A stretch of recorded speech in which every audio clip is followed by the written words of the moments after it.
Good afternoon. Good afternoon, guys.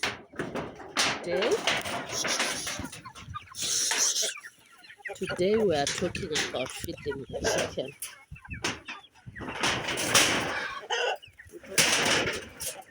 Sorry. We are talking about feeding chicken. You see, I'm carrying tomatoes. My chicken, they eat tomatoes. How healthy of feeding chickens tomatoes. Look how they're eating. They're enjoying.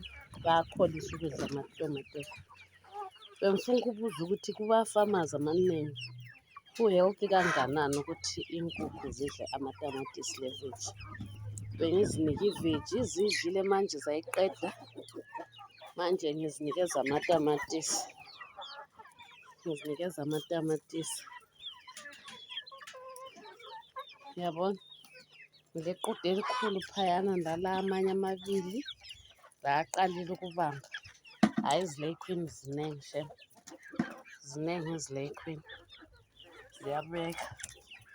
Ziyabeka indawo yazo ezibekela kiyo. Azithanda ukubekela lapho ezilala khona. Uma ukwazi inkukhu azithanda ukubekela lapho ezilala khona. Yebo. Esinye isileykhwini sibekelela la 2, 4, 6, 8, 10. Sile 10, 2, 4, 6. Lesi sile 6. Ziyabeka izileykhwini. Ngiyazifida mina inkukhu zami loba yini. Matomatisi, vegetables. Yeah. Ngiyazifida. Okay guys. Asiphumeni nefameni kaThembi.